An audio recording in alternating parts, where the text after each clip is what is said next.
La la la la la la la la la. Pretty battered. Actually. This is why I always stuck to Ray J's porn videos rather than R. Kelly's, because it was the object was just much clearer.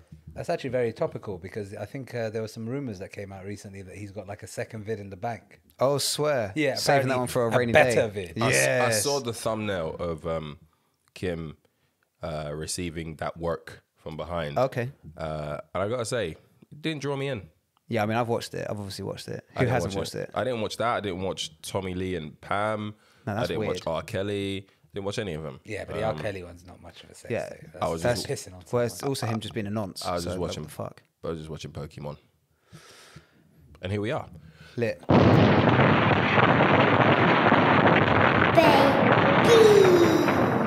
This Good. And terribly. Episode 26. Johnny, you got a haircut. I did. Got the young trim. I'm actually getting the top up tomorrow.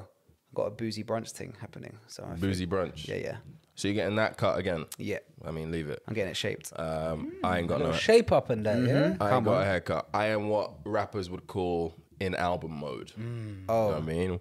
When the hair grows in different directions and you start Right. twisting that shit, you know what I mean? You're in like full crud mode, innit? Like feeling yourself. Maximising Not your your usual productive Chris capacity. self, but like, you know, full chested, built different, you know what I mean? The people, including your family, want to know how your date went last time. What do you mean, bro? A lot has happened in the last 2 weeks for all of us, but that's high up on the list. Nobody of wants things to know that how the date A few went. people have hit the DMs. Who's They're like, hit the DMs? Can you find out what happened on Johnny's Hinge Who's date? hit the DMs? Well, one of your family members actually. Who from my family? Basically, people looking for Shout banter. out Doug, yeah, who's apparently like your mum's Swear cousin. down. Uncle Doug. Yeah, he He's was hunter like, man. he was like, yeah. Ask Johnny how it went. No. I was like, I'm gonna do that on the pod, buddy. Don't you worry. Don't you worry. I got you. You've got DM Dougie. exchanges. Yeah. See how Liverpool Family, fans roll. It's why Liverpool people don't like fam. Yeah, Scousers, isn't it's it? Liverpool Seats. fam. Yes. Yeah. So how'd it go? Firstly, fuck you, Uncle Doug. I hope you're well. It went. I guess it was alright. It was like The high voice. Yeah. The high voice. No. That was a nice. It was like a nice afternoon. It was like sunny. It was that sunny. Where'd you like, go? South Bank. Nice. Little cultured thing. Okay. It was a walking one, which I'm not necessarily a fan of. I'm a bigger fan of like Park and Bev. Who suggested genre the of walk? date? She did. Is this the new thing, by the way? I'm hearing this more and more and more. People So- are like, let's go for a walk. So that was a lockdown COVID thing one, because you date. couldn't go anywhere, right? You couldn't go anywhere. You'd have to do bare suppose. Hampstead Heath walks and that dead. Oh, but bougie. Okay. Hampstead Heath Walk. yes. Yeah. Vicky Park for me, buddy. yeah, well, you kept it local. I was certain men are local, certain men are northwest London. Correct. As local as you can get. Yeah, Yeah, exactly. literally. That was the joke. And so yeah, like I said, I prefer like a sit down and bev on genre of date, right? Okay. But she wanted to go for a walk, so we picked up a couple of tinnies, went down to South Bank, got pretty pissed up, ended up at a pub. Finally, like fuck. Did it have a quiz? It didn't have a quiz. I was unable to assert Did my you quiz dominance. her anyway? Yeah, I mean questions were asked. You quizzed her anyway, of course you Questions did. were asked. I asked if she knew what the national animal of Scotland was. She didn't. I went home, and that was about it. Animal of Scotland. What is the answer to that? It's a unicorn. Huh? The national animal of Scotland is a unicorn. But a unicorn is mythical. Arguably, so are you, and yet here we are. But I'm a myth. I quite like it. You're a myth as a guy. Yeah. But yeah, that was it. And How then can a national animal not be an actual animal? Aren't countries too old to have national animals? What the fuck is going on, Johnny? it's not like countries It's grow like up having- and it's stop like having a leaving favorite Santa. color. It's like, what's your country's favorite color? Well, Does what's a Ethiopia flag? have a national animal? I think so. We It's got actually, we got the eagle. We do have a Right. national animal. So actually. every But country. the eagle is a real thing. Don't say right. You said unicorn. I said eagle. One's real. Well, unicorns are real to some people, What? especially in Scotland. Surely you would have Okay. guessed the Loch Ness monster or something like that. I was going to go with the Loch Ness, That's to be also fair. not real. Well, if you're going to go with not real stuff, you might as well keep it Yeah. on brand. At least think- it's part of their history. I think The unicorns fuck is predate a the unicorn Loch done Ness. for a Scot? Well, I mean, what's an eagle done for a Nigerian? Plentiful things. Don't Moving talk on. shit now. Moving on. Tommy, did you find out if that chick had a boyfriend or not? Uncle Doug wants to know. Uncle Doug wants to know that one too. Uncle Doug is asking. We're podding today. Yeah. No. Oh. We didn't find out if she had a boyfriend. Oh, okay. What's happened? A lot of nothing's happened, basically. Okay. We're in this kind of like Limbo. quiet period. Oh. What happened? Like cryptically quiet? Like are there residual DM exchanges, or is it just silence? It's not silence, but Okay. it's cryptically quiet. Basically, like I'm not chasing anymore, and she's like obviously gassed now. What the fuck? Obviously not, but like basically after our conversation on the last pod, I went home, reread through our chat, Right. and basically came to the conclusion myself, basically, that she must have a man based on the little nuggets of information that had been dropped that I had obviously just glossed over in the initial interaction reading, in yes. the internet. Yeah, so then I guess after that, it's just not a huge amount of interest or whatever. So it's just like on to the next one, I guess. So how did you guys? How did you two get through the Facebook, Instagram, and WhatsApp blackout? Like, how did you overcome that? We actually had a very easy way of overcoming that because we were both out to dinner with my mum. Yeah, we were. Oh, your mum's in town. She came down for a sewing course. Oh, swear down. Shout out, mummy. She actually didn't tell us until like 2 days before. Very nice. Announced to my brother that she was staying at his gaff and then demanded to see me on the Sunday. It was Lovely. great. We had a great dinner. Yeah, so we went. So Lovely. last minute thing went out for dinner. Lovely. Yeah. And that was when WhatsApp was down. So do you know what we did? Resorted to text. Yes. Well, Can you imagine? I I was actually gonna say emailed that. you first. You emailed me. I saw the email. That's yeah. when I texted you. Yeah, When I saw and your then- email. It was super, super peaceful for me at the start. I actually quite enjoy it when these things go down. Yeah, 'cause it's 100%. like, I could put my phone down. But what really fucking annoyed me, someone in one of my group chats decided to create an iMessage group Oh, that's not cool. just so that we could continue texting. That's not cool. Look, What's the subject of this we're group? Like, cool, but what's we're the not dynamic? that cool. Like, What's- let's just chill for a bit. What's the dynamic? Is it like a crypto chat? Is it like a boys chat? It's a bunch of people who were brought together due to a likingness of investing. Okay. So I don't really like know everybody. But these times the market is closed because it was in the evening. Yeah, it was But in wait the a evening. minute. This is a big group then. There's a lot of you in there. Yeah. And he just created a new one on iChat. And the way my iMessage. phone is set up, every single time someone texts, it was almost threw the thing out the window.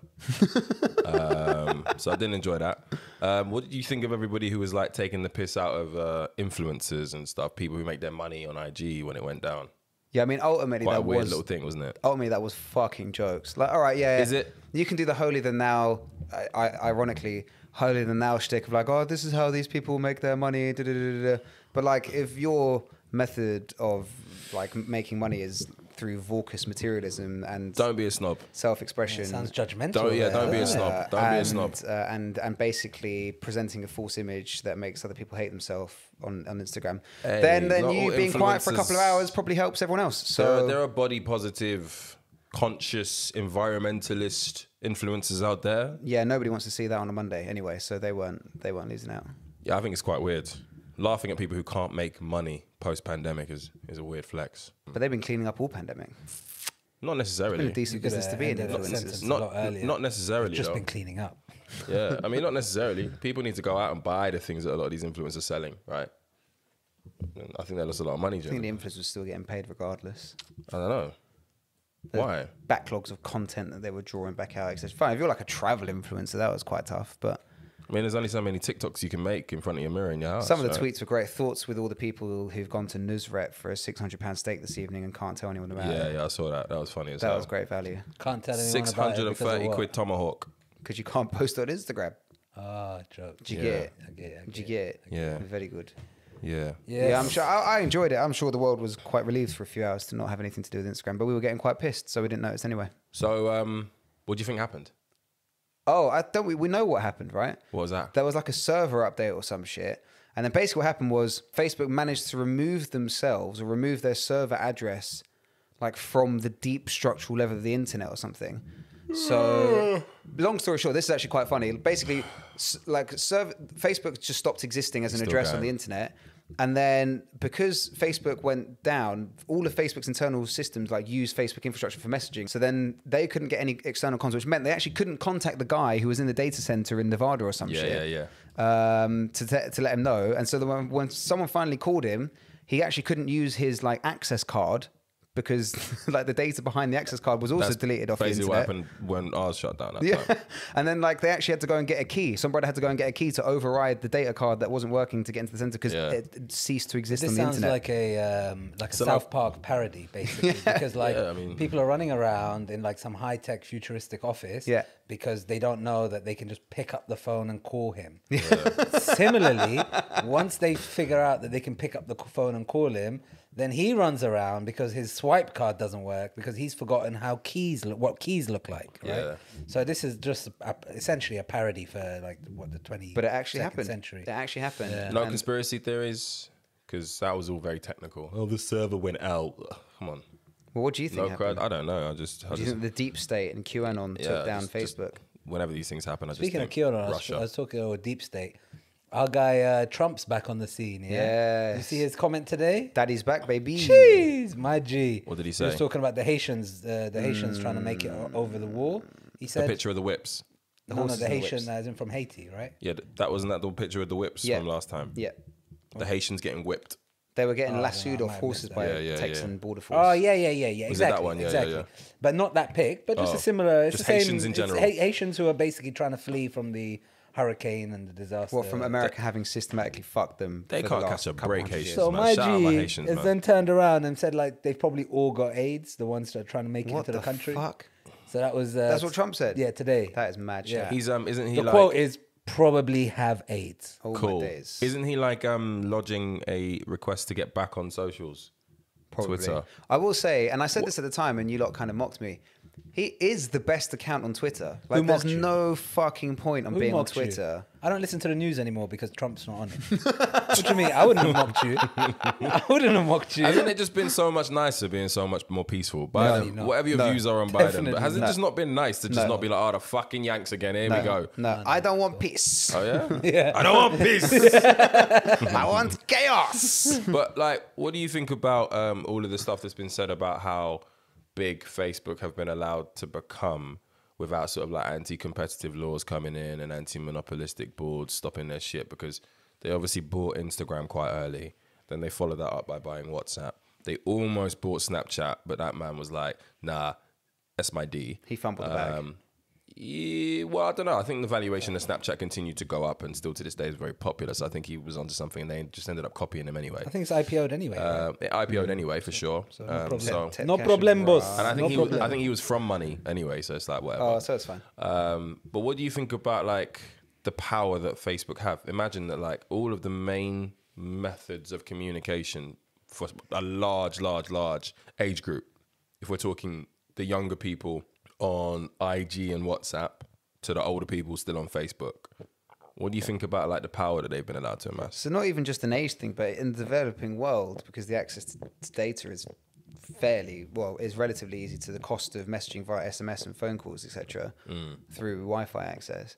WhatsApp is like a means of communication in a monopolized sense for hundreds of millions of people all over the gap. It's crazy, man. So this quite topical at the moment because... But not really. How do you mean? Facebook's not even WhatsApp's not even the number one messenger service in the world. Well, no, there are others in Asia. They use iMessage has more users than WhatsApp. But it's US. The question is that for real? Globally, yeah. The question that you've asked basically can equally be put towards Apple and their monopoly on iMessage, right? It could equally, ultimately, none of it, as comfortable or uncomfortable as we may be with their growing monopolistic behavior or power or whatever. The fact that the American like political system is so corrupt and so money focused means that nothing's going to change. Their future acquisitions will not be blocked because they would have lobbied adequately. And it's the same thing that happened to Bill Gates and Microsoft, right? Bill Gates and Microsoft didn't do any lobbying, didn't spend any money in Washington, and then they just got like a bunch of like regulatory ball ache, right? So what do? You throw £10 million towards some lobbyist, you set up an office in Washington, D.C., and all your regulatory problems go away forever and ever. 100%. So that's what I was about to say. Like, it's topical because there's been this whistleblower whose ex-Facebook has been giving testimony to the Senate recently. But she's saying shit that's already in a Netflix film. Yeah. She's about saying the shit addiction and the things that they did she's to saying, make and the people stuff that they addicted. target people in a very exploitative way. They target young children and vulnerable people. How Facebook was effectively a messenger system for far-right propaganda in various elections all over from the West to the Cambridge developing world. Analytica. All of that shit, right? As Tommy says, like the amount of funding available to them, and we've discussed these types of companies in the context of Amazon before, they're basically countries, right? Yeah. The GDP of Facebook is effectively a G20 nation. Yeah. And to the extent where like a few years ago, people were like, oh, maybe Amazon's too big. Yeah. Maybe they're too powerful. And now they are basically the technical apparatus of the CIA. So like as long as Facebook and Amazon, these companies, the technical apparatus of the internet now. With right. AWS. Right. So as long as these companies spend enough cash on lobbying, they basically are the government. To the extent where you get dickheads who write shit in Bloomberg opinion and articles saying that, oh, maybe it would be a good idea. If Amazon and Facebook had seats at the United Nations, like why not? All right, fuck all that. Which one of these social media platforms got you the most double snakes? Surely it's Instagram. That's where the sleaze happens. Definitely WhatsApp. WhatsApp's got you more. Well, yeah, but that's where deals are closed. Exactly. Is on WhatsApp. But that's not where initial slides take place. Yeah, that's Instagram. Cool. Unless you're moving to a grandma, in which case. Any action on LinkedIn? Any action on LinkedIn? Oh boy, actually, the worst date I ever went on in my life was sourced from LinkedIn. Was an accidental date I ended up on LinkedIn. She was a PC, yeah? We can maybe do. We can maybe do soliciting dates on LinkedIn is fucking sick. We can actually maybe do a whole episode on that one date. But long story short, I think she turned out to be a potential serial killer. But we'll revisit that one in a future time. Yeah. Johnny. Hello. Happy Black History Month. Thank you very much. Beep, beep, beep, boo. Thank you very much. Thank you very much. How have you spent it? How's it been for you? We celebrate 34 years. What's it been like? So I've recently stocked up on my dashikis or dasikis, whatever it's called. Dashikis? Yeah, whatever. Fucking hell. You're not even trying to be black. And I've eaten a lot of spicy food in the last week. Oh, this is a wrong decision to go with him first, isn't it? 34 years since what? 34 years of celebrating Black History Month in the UK. Okay. Right. Yeah. You can carry on with the stereotypical tribes if you want. I've been practicing my high jump. Okay, any more? And watching a lot of Jesse Nelson. Yeah, I've recently got into barbershop. Yeah, your people them, Jesse Nelson. Yeah. Well, yours now. Yeah, we're celebrating her this Black History Month. We've handed her over in the race draft. Yeah.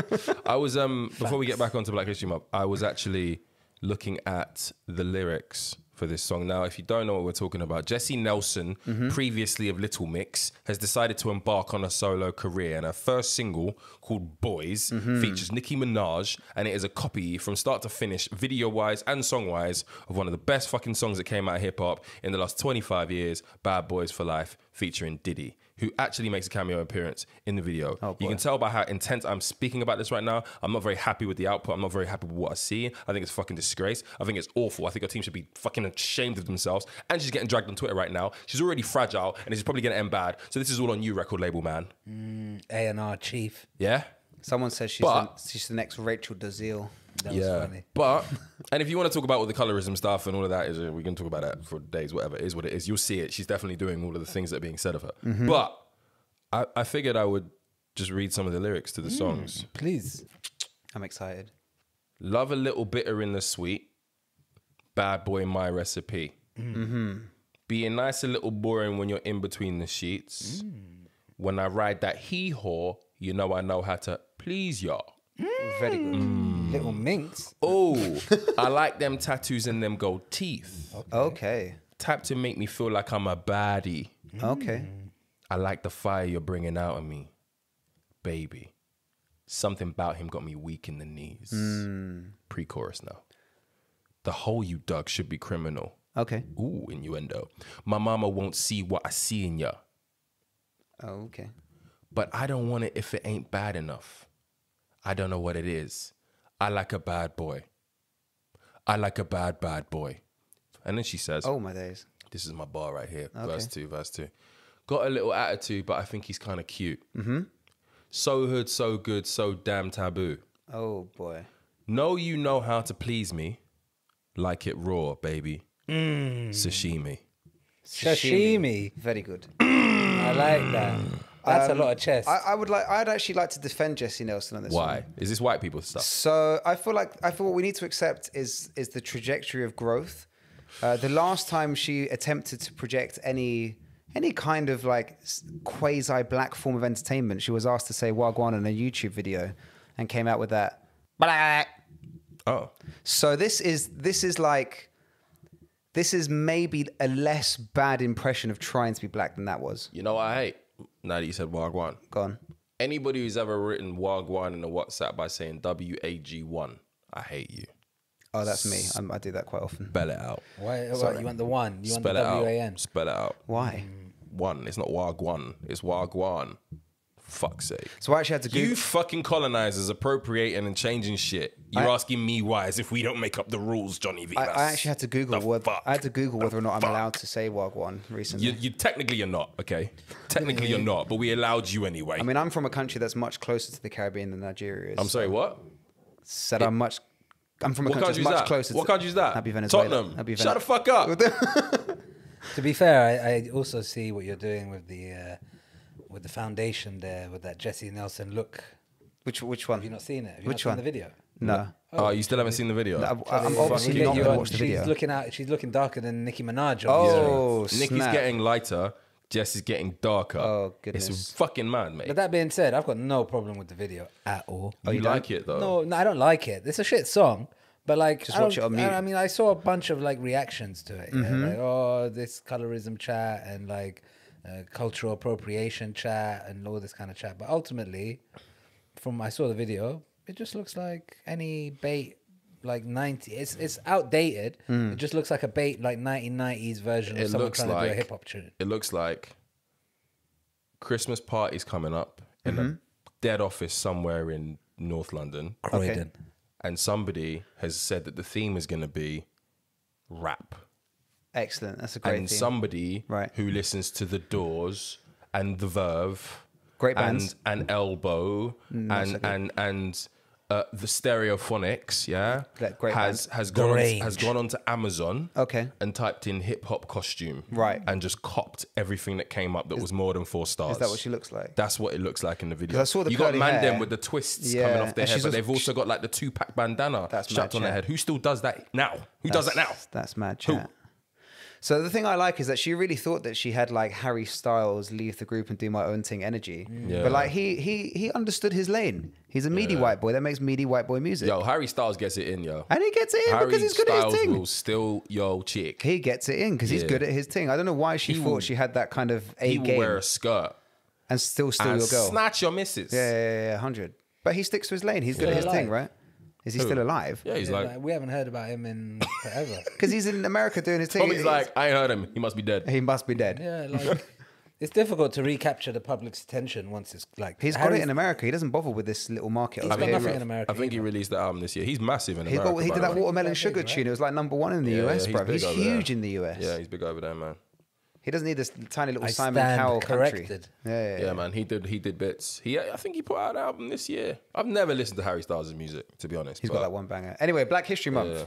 Yeah, Black History Month. 34 years of celebrating it in the UK.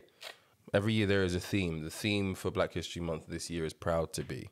Now, I think that's important because I think often the narrative around black people in the UK, black people in general, is always steered towards peddling trauma porn. And I think it's time that changes. There are loads and loads of examples of where the narrative is changing around black generational wealth. The representation across industries that are growing, it's clearly not where we want it to be, but it's getting to a place that we feel a little bit more like there is a plan in action for a multiplier effect long term. It's been good to be a part of it. As I've said before, I run the black professional community where I work, so I've been involved in putting on a whole bunch of events. And by the time this comes out, it'll be about a week and a bit into October. And we've been putting on a whole bunch of stuff where I work, and it's been really, really good, really, really inspirational. What wasn't... Sorry, when you say a bunch of stuff, you mean like talks or Yeah, you mean like talks, literature and things events, to read? articles, internal stuff on, you know, the big old screens and stuff. Like, and people come in to speak to at your seminars and stuff. Because like of COVID, it's been like difficult, even. right? But it's been remote. So this week we had Grace Ladoja, who is the manager of Skepta and the founder of Metallic Inc., which is essentially a company that funds creatives. So she has these prizes, like a gold, silver, platinum prize. And depending on which one you win, you can get, I think, up to like 25K to fund whatever it is your business venture is in the creative space. A grant, like a grant, or a essentially. Yeah, no, it's a grant. Okay. Do they have a podcast section? Well, I mean, if you pitch it, because it's got to be, I think you got to pitch it as a deck, an investment deck, essentially, and they pick the right one. Maybe I should. But yeah, you could. I never put this forward, but if you're planning on spinning off and doing your own thing, let me know. I'll put you in touch. I'll seek the black funding. Yeah, but it's been really, really sick. To be honest, it's been good. Good news that came out of Wales this week was they decided that in the school curriculum they are going to be teaching BAME, and I hate that term, BAME history in schools. They also put up a statue of the first, I think it was the first black head teacher. Yes, they did. Can't remember her name, which is bad. No. Why'd you bring it up and you don't know her name? But what does fuck? I don't know. It's just context, isn't it? Pick up the Welsh. Yeah. But what also happened in Hackney, there was a Windrush Monument that was put up. Yeah, you're sticking up the gun fingers, Johnny. But I don't know if Hackney. this is. It's not for the Windrush thing. I don't know for if Mighty this Mighty is, Hackney. Yeah, no, but shout at the end. But also this is bad. So yeah, they got a British artist, Veronica Ryan, to create a monument in tribute to the Windrush generation. And there was a little bit of a furore when it was revealed, because ultimately what it was 3 oversized statues, I guess you want to call them, of Caribbean fruit. So it was just like 3 blocks of whatever it was of fruit. One was a custard apple, one was a breadfruit, and one was a sour sop. Now, if you see this, did you see that? You saw the picture, right? Yeah, I think I showed you guys, yeah. obviously. Not quite what people were expecting when a tribute to the Windrush generation was coming in Black History Month. But I don't know, man. Maybe I'm on my own on this. I think it's awful. But what I will say is, if this is in isolation, this is terrible. If this is one of many steps that lead towards the Windrush generation and the generations thereafter getting some fucking reparations, then cool. I'll take it. But if this is it in isolation, boy, I don't know what I'll go after. Definitely not it in isolation. You also see some flags go up here and there, but it will all be symbolic. It will all be symbolic things, right? Some flags here and there. The more I see, because apparently the mayor of London's moving into some new offices, right? Oh yeah. So yeah, in the Docklands or some City shit. Hall's going to move to Docklands. Yeah, so that's what I mean. The mayor of London and the whole City Hall are moving offices, and it was announced that they're flying like a variety of flags for like Pride, lesbian pride, transgender, Windrush. They've picked like 10, 15 like causes of minorities and all in them the UK, flags are and flying. they're gonna fly those flags. Very good. So you'll see stuff like that. Nothing like substantial or nothing that's non-symbolic.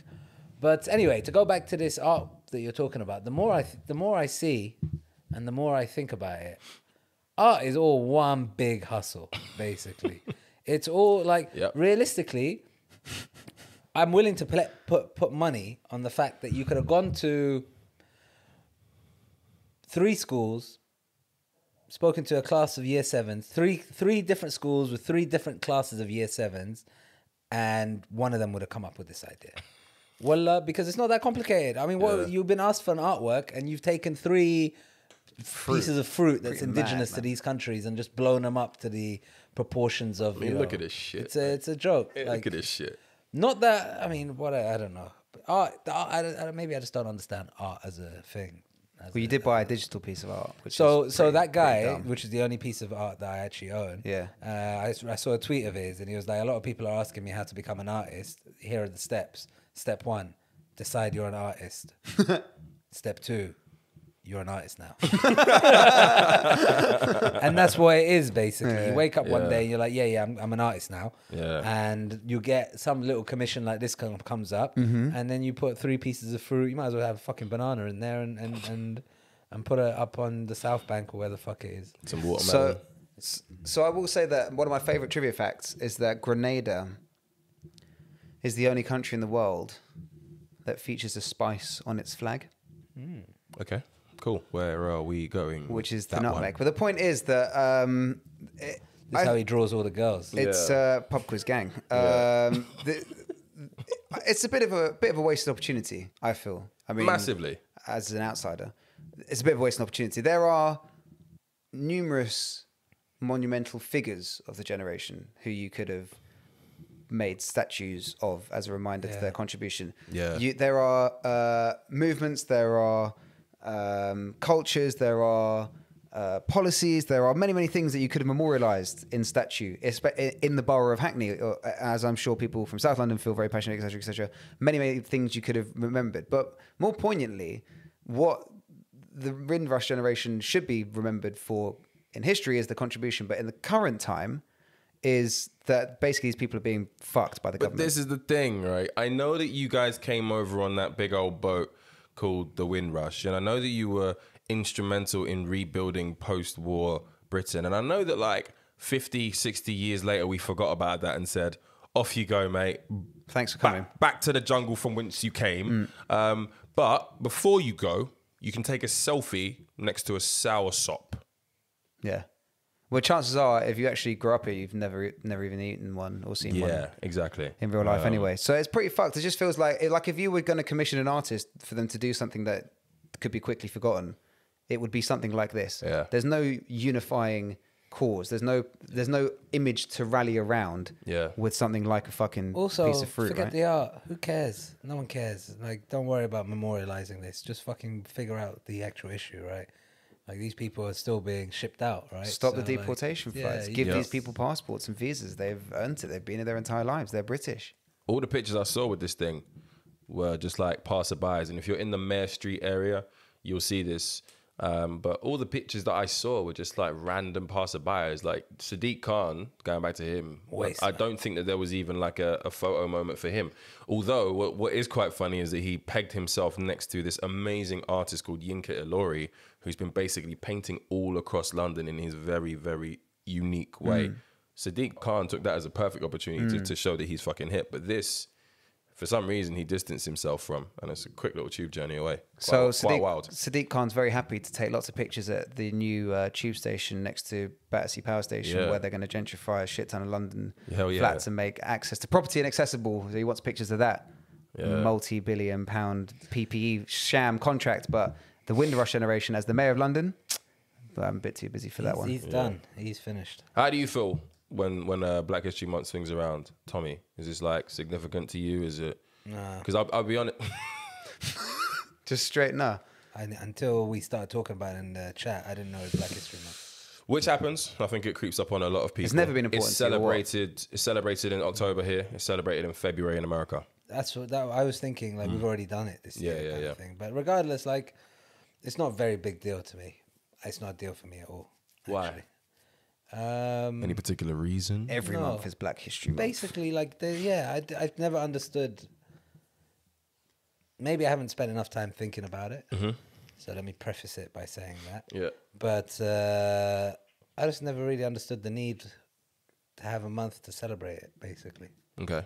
Like, To Johnny's point, every day is Black History Day for you. Is that what you're saying? sure, like something along those lines, effectively, more than like, I don't understand. Like, yeah, okay, maybe it's worth spotlighting something in a particular month, draws everyone's attention to it. We do it for cancer and other little It's just things. like any other holiday, commemoration, religious event. Like they're typically annual. But they're days, right? They're not month long. It just, I don't know. It feels like a bit of overkill for like something that should be like a bit of a standard already. You know what I mean? Like, it shouldn't. Let's put it this way, right? And it goes back to what we were talking about on the last pod about the women and the violence that's happening in the streets, right? If there was, let's say, a bit more equality, there wouldn't be that month, right? Oh, I don't know, man. And I don't know if there's like, I don't know. I Maybe don't you know. could I explain think to me where why you it's I important. think where you land somewhere where you aren't necessarily the majority and you have contributed a great deal and your past is rich, but often where you live, forgotten, it is important that you take stock in a way. Whether or not it should be a month long or a week long or a day in the year, for me is less significant. But I think ultimately you should feel prideful in celebrating your origin. It's a heritage month ultimately. It's about being black. It's about... But you could be prideful about your heritage. Well, I am prideful about my heritage any time of the year, right? Yeah, but So I mean, unless again, this that is goes like back to my point before. Like an educationary experience. You can celebrate being alive every day, but when your birthday comes, you're getting lit. Yeah, but my birthday is not running for a month, right? No, but it's the same principle, right? It's not Yeah, as long, but it's the same principle. I get you. I feel you. know what I mean? Maybe if the argument was that this month is to spotlight the rich history for those who don't know anything about it, then cool. Maybe you can kind of vibe with it as like an educationary experience. But I can't ever say I've put too much stock in it personally myself as like Black History Month and celebrated it or gone to events or whatever. Fair. From the outsider's perspective, I think what's more important is that it's not used as an excuse. And again, to revisit to another topic we've discussed about the concept of companies hiring for the sake of diversity. If it's just seen as a diversity token for the powers that be to pretend to focus on black issues for a month and then disappear for the other 11, it's not particularly productive. I think when Black History Month goes into the corporate world, you don't know what the reasons are that people are doing it, right? I think if you do a little bit of research into Black History Month as an institution, your local MPs essentially have a budget to celebrate this because it's recognized in this country as a national heritage month, right? So to your point, in the right hands, I think it's a jovial, much needed occasion, however long you feel it should be. When it gets into corporate hands, I agree with you.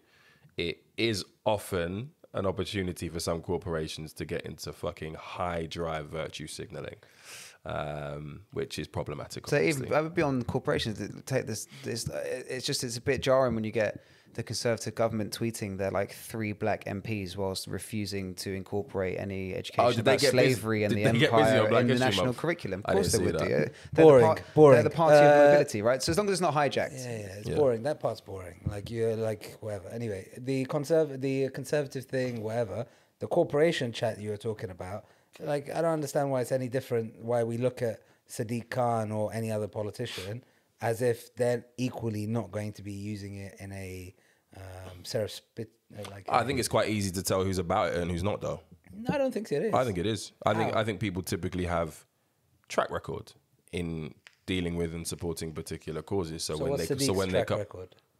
I'm saying he doesn't have one. So if he comes out in celebration of it, then we know what it is, right? No, but I'm saying like our attention spans are too short to know what everyone's record is. So what we're going to see is we're going to flip the Evening Standard open on our way home, and you're going to see a little piece about X politician and X cause that you align yourself with, whatever it may be, whether it's Black History Month, whether it's whatever, cancer survivors or whatever.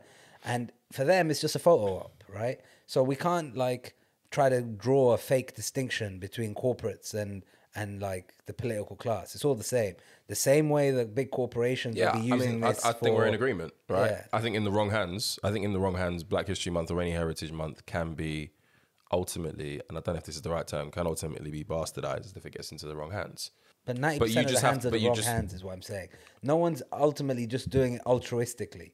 Like from a corporation and a political standpoint. Exactly. Okay. Not the individual. I'm talking about the corporate and the politician. So I guess the final thing I would say is that I think the point we all agree on is that as long as it's a force for good, it has a utility, right?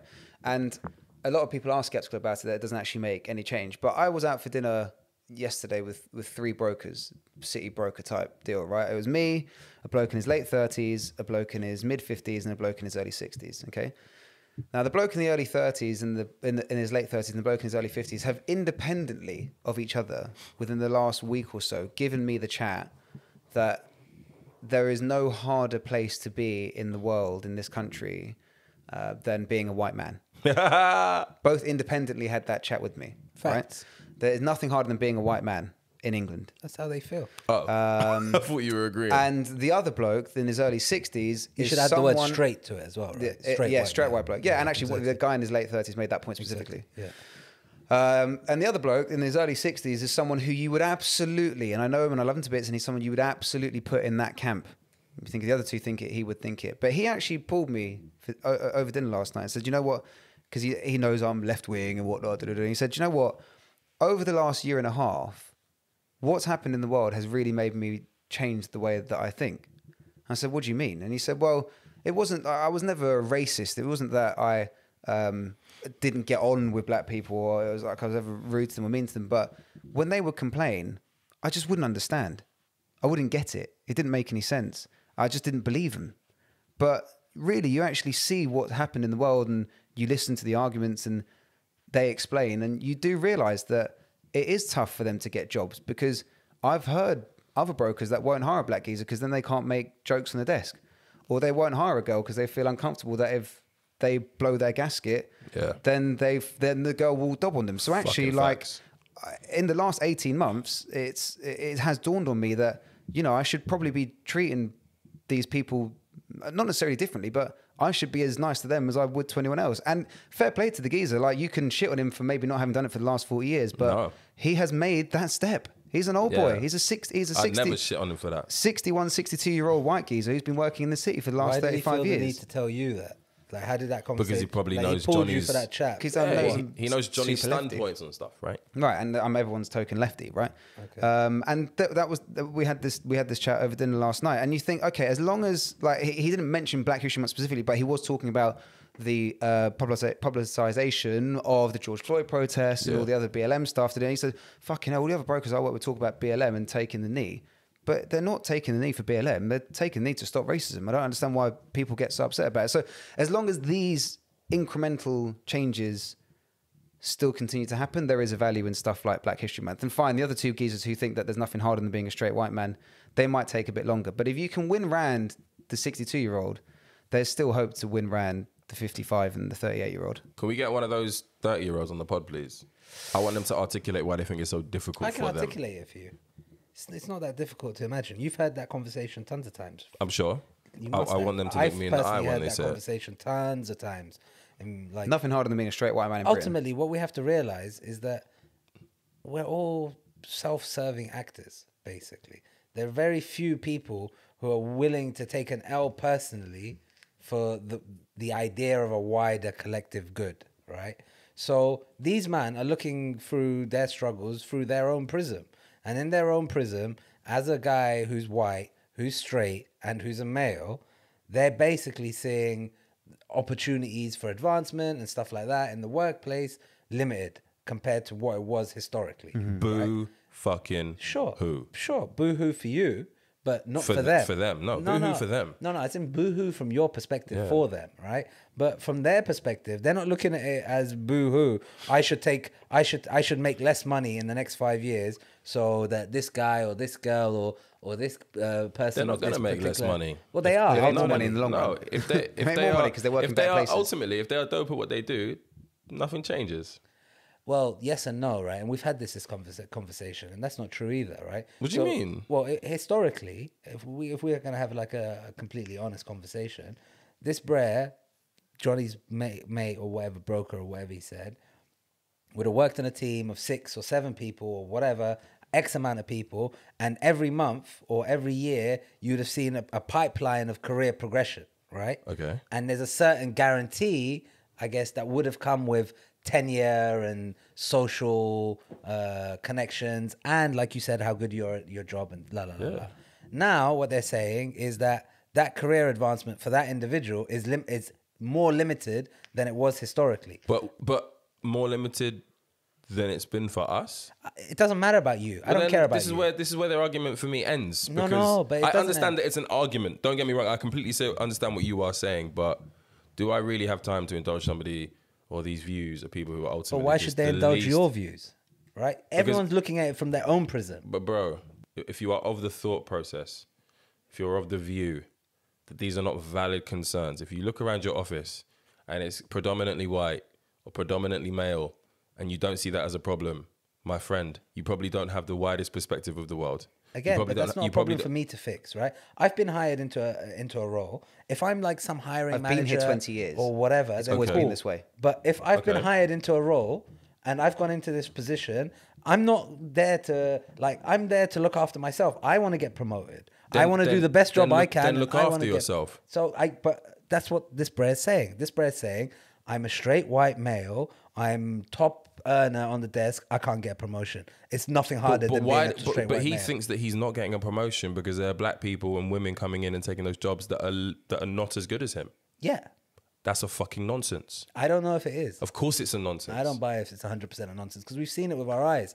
And this is what it comes to. We had this debate ourselves. This is about the overcompensation that we're talking about, right? Okay. So then but what happens... I've never been on the side that people should just be hired because of their colour. Agreed.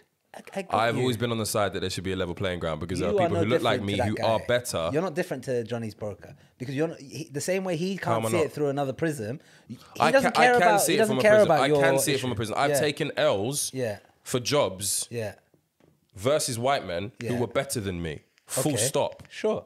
Do I feel under threat? What do you mean? No, I don't. I just need to make myself better than them long term. Okay. So but you've I'm accepted not the same. that he's better than you. I've accepted that he was better for me than that in that this particular brother role. hasn't, right? Exactly. But he could also be correct. He's contributing this threat or his lack of luck or his future prospects as being under threat based on something that is actually more in his control than he thinks. He thinks there's an agenda against him. Yeah. When ultimately, to your first point, we are self-serving. Yes. Level up.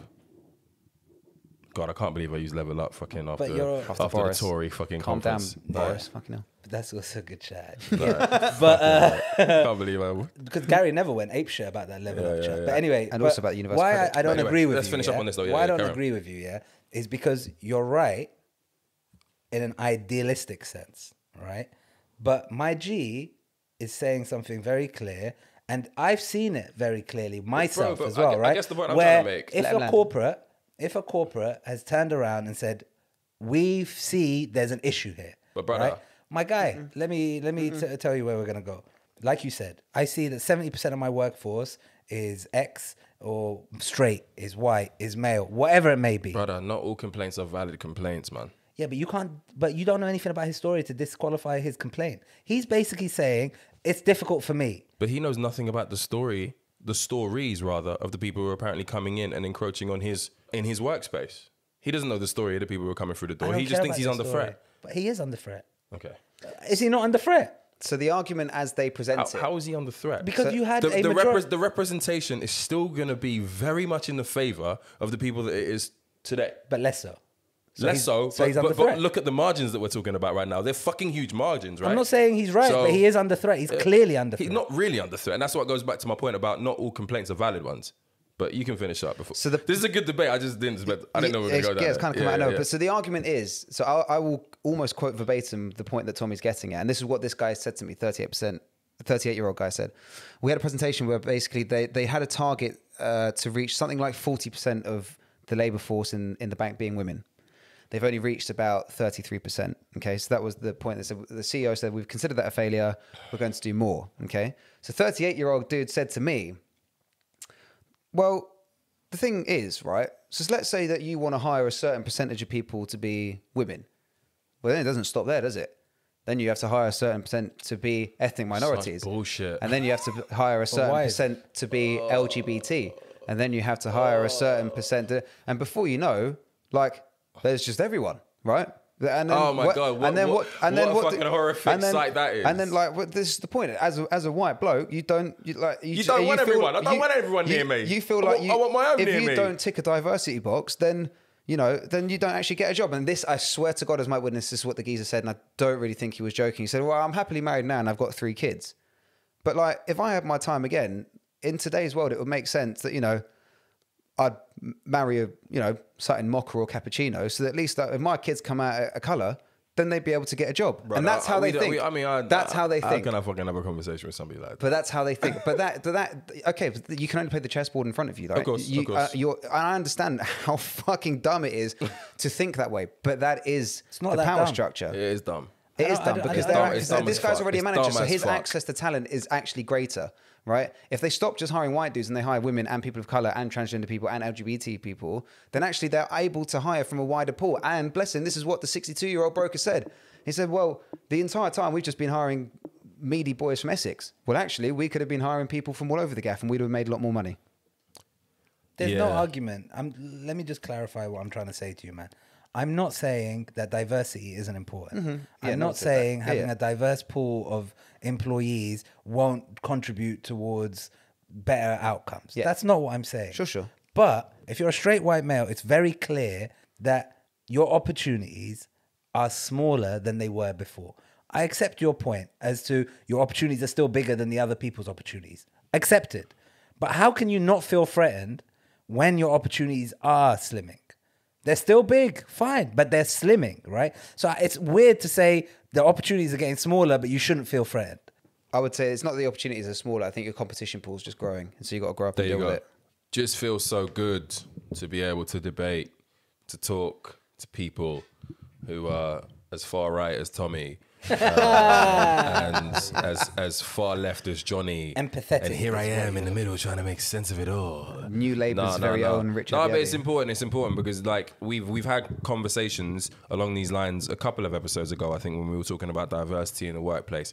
We are, for the most part, in agreement with on a lot of these cases, right? But ultimately, I think people don't want the incumbent power, so to speak. They don't want the status quo interrupted. They don't want to have conversation with people who they perceive to be different. They want to drive that wedge further and further apart instead of having conversations with people from these communities, like the older guy you were speaking about, Johnny. And then they complain that like they're under threat. Nah, just have a word. Just have a chat. Let's have a chat. Take the community approach, buddy, and you'll figure out that you're not really under threat. I think the statistics in a country that only has 3% of black people, specifically, probably on your side. But what do I know? Did you, man, see the Dave Chappelle stand-up? I actually haven't got round to it yet. I was hoping to watch it today, but I had a cabbie, black cabbie, stole another white cabbie's job, who distracted me all the way here. So I haven't been able to watch it yet. I've definitely seen it. What do you think, Tommy? First of all, how do you rank it in terms of his stand-ups? Is it top end, bottom end? In the middle. Oh shit! So I wouldn't say I wouldn't say it's in the top end. Wow. Because he's just got a legendary catalogue, right? Oh, of course. So like, I wouldn't say it's right at the top. But But top end Chappelle is a very high bar. Exactly. To clear, Excluding the show, by the way. Just yes, just the stand-up. That's Yeah, still yeah, an yeah, just the exceptionally stand-ups, high of bar course. to clear. Yeah. But what I will say is the first thing I said after it finished was, I think I might have to see that again. Yes. Oh, okay. So Yes. Unlike it Donda. felt less jokey, Yeah. right? It didn't feel, because obviously it was, I don't know if you've seen the trailer that they released. Not yet. Building up to it. But the trailer made it very clear that this is basically the last one as part of this Netflix deal that he's got, right? It's the closer. It's the final one of the 5 or 6 that he's done for Netflix, right? So it felt like when you're watching it, it wasn't just pure comedy. As always with Chappelle, there's a lot of like cultural commentary, basically. Because it gloves off, basically. So it was very much trying like cultural commentary with jokes. Okay. Yeah. As opposed to his usual stand-ups, which are jokes with cultural commentary. He's made that pivot, and it happened during the pandemic as well. He did the George Floyd one when he's smoking on stage, right? Where he just speaks, right? And that's what 846. Yeah, and that's what makes his whole thing. I mean, he's one of my fucking idols. I don't have very many idols in life, but he is one of my fucking idols. So for me, it's going to be a completely biased view, but I genuinely think that the guy can do no wrong. Even when he does no real comedy in his shows, you are absolutely captivated by him as an orator. Like he's just unbelievable as a Storyteller. speaker. Honestly, like he just speaks and you just hang on to his every word.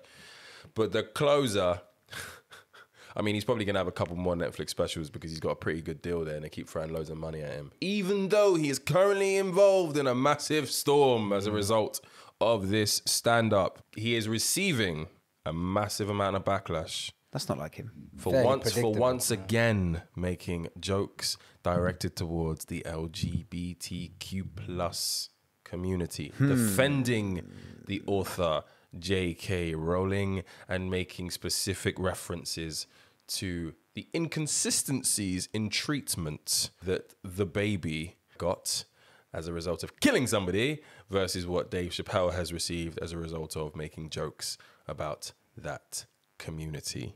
What he said about J.K. Rowling, hate Harry Potter, but we'll crack on. That's racist. He said, cancel J.K. Rowling. My God, J.K. Rowling wrote all the Harry Potter books by herself. She sold so many books, the Bible worries about her. And they canceled her because she said in an interview, and this is not exactly what she said, but effectually, she said gender was a fact. And then the trans community got mad and they started calling her a TERF. I didn't even know what that was. But I know that trans people make up words to win arguments. and I didn't know this, I'd never heard of this term before, a trans exclusionary radical feminist. Johnny's nodding. That's how you know he's on Twitter, because he knew that. He knew that. He's familiar with the acronym. Yes. Yeah. He's quoted as saying, I'm Team TERF. Gender is a fact. Every human being in this room, every human being on earth had to pass through the legs of a woman to be on earth. This is a fact. He then went on to say that trans women's genitalia is like an Impossible Burger or like a Beyond Burger version of a pussy, which is Beyond meat. Beyond, what did he call it? Beyond. he called it Impossible Pussy or Beyond Pussy. Like, Yeah, Beyond pussy. like it's like, honestly, the guy's on a fucking another. The way his mind works is crazy. But the most pivotal line that no one clocked, I think, well, ironically, the people complaining probably haven't even listened to the full stand-up, is that final line, the way he starts off with saying that people accuse him of punching down onto the trans community. And then, after an hour and a half of his kind of stand-up monologue, he was Told that story. He told the story. And Do we want to give it away as a spoiler? No, let's not give it away. But No, then I haven't seen it it's yet. just a final line where he's kind of spent an hour and 20 minutes kind of flipping the tables. Yeah. And then being like, so I asked the trans community, stop punching down on my community, Yeah. basically, which Yeah, is yeah. like quite interesting how he started and how he kind of finished. Yeah. I'm also surprised that the Jewish community haven't jumped down his neck. Yeah, and Johnny, no spoilers, but you'll understand what Tommy means by that when you watch it. He goes in straight. It's too good. Safe to say that he's not part of the tribe, as you call it. Is he not?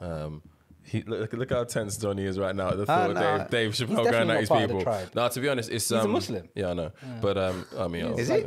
He was a devout Muslim during Chappelle's show. Okay. This is an interesting story. Didn't drink, didn't smoke, nothing. Yeah, Right, proper right. devout Muslim. Yeah. And then after the whole debacle of Dave's gone crazy and he's left Chappelle's show and all that, that's basically when he started drinking. Yeah. Okay. So before But, then, he didn't. He was a proper Muslim, like born again kind of Muslim. Yeah. Okay. And GLAD, which is a media monitoring organization that protects any sort of defamatory coverage of the LGBT community, Cancel Queens. went in on him. There was the National Black Justice Coalition, which sounds like friggin', I don't know, like the Avengers or some shit. Cancel Kings. They said that they want Netflix to pull this show. The irony of it all, and I'm going to allow you guys to watch it and, give your own opinion, but the irony is that he saw this coming. If you watch an hour and 20 of this show, he saw this outbreak coming. And this is kind of what lets me know that not many people who complained about it actually fucking watched it. Because if they did watch it, I think the outcry would have been would have had a different level of source on it. There can't be if you've listened to it and properly understood it. It's difficult to have an outcry. That's the Literally, issue. this is so fucking. This is why it's so fucking crazy. I'm not gonna say much more. All I will say is that it's very, very important, and this is the sole reason that this Kid Terribly was founded, formed, developed, thought of.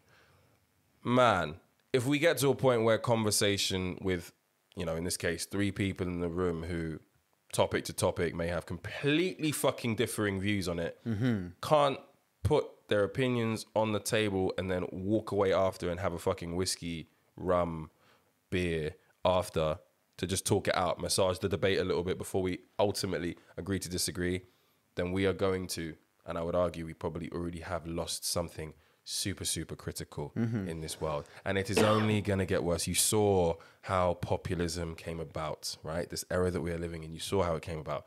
Please, please stop perpetuating it. If somebody like Dave Chappelle gets cancelled, then yeah, man, we lose something pretty fucking important from the world, and it's quite scary. I was watching like an opinion piece on it, and there was this woman, and she was like, the thing is, man, when it comes to the LGBT community, you just don't go there.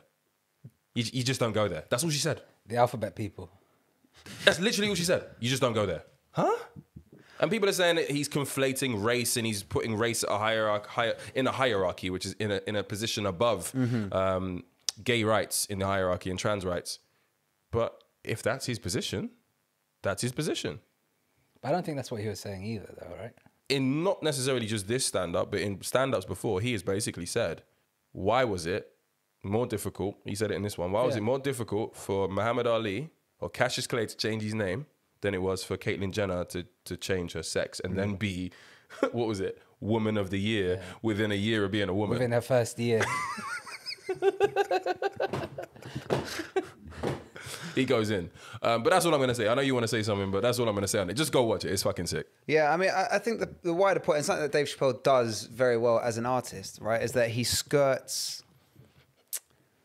maybe a bad term, but he skirts the line of engagement, right? And these topics that he's always talks about, race, social mobility, transgenderism, whatever, they're complex topics. Yeah. And you've got to have space to get shit wrong, right? Yeah. If you just constantly attack people for not being on side, then what do you end up with? You end up with the entrenched 55-year-old at dinner who doesn't think you can say anything. Yeah. You don't I've got to disagree, though.